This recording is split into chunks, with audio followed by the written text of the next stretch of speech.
it was, you know, witnessing some of those things from my colleagues and then witnessing my own negative experiences with supervisors that, like I mentioned at the beginning, really drove me to look into what information exists about this. And what I found is that a lot of staff in higher ed are really dissatisfied with their quality of supervision. And if you're dissatisfied with your supervisor, that's more likely to lead to you feeling burnout in your role or you leaving your role.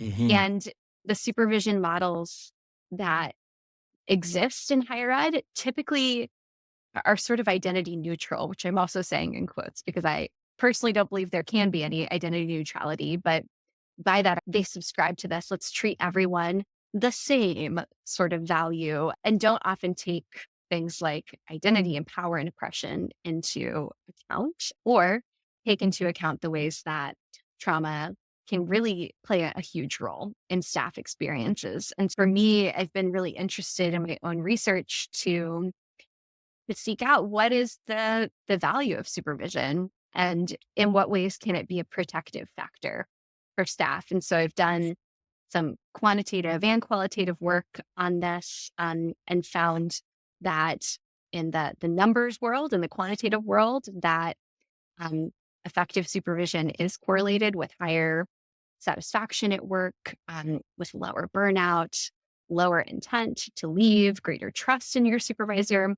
But what I think is powerful about qualitative or story focused work that is also powerful about this project is that we get to hear these lived experiences of folks who have had positive experiences with supervisors and folks who have had not so positive experiences and the ways that those make a difference as well. So I'll mention that even though I heard many stories from my collaborators about white supervisors who caused a great deal of harm Hmm. and perpetuated trauma or made traumatizing environments worse. I also heard stories of supervisors of variety of identities Hmm. who in some ways resisted these capitalistic organizational cultures and decided to do something different in their own spheres of influence. And like you, I've done some consulting work over the years, and I often find that middle managers or folks who are in a leadership role, but not the highest leadership role, or sort of the bridge between entry level staff and leaders, that can be such a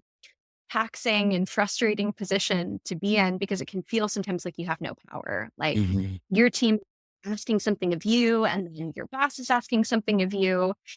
And it can sometimes feel like you can't please anyone. But I think what's powerful about the stories that I heard about supervisors who did things differently is that they decided to exert some influence over what was in their sphere. And even if it didn't necessarily immediately transform their institutions or organizations, it transformed their staff members' experiences by doing things like simply acknowledging when a traumatizing incident has happened and checking in on Hmm. the humanity of team members and saying, "How are you? What do you need?" Or by intentionally building a relationship and not just saying, "Okay, our one-on-ones are here for us to check in about your projects," but actually asking, "How are you? How are you doing? What do you need? How can I support you?"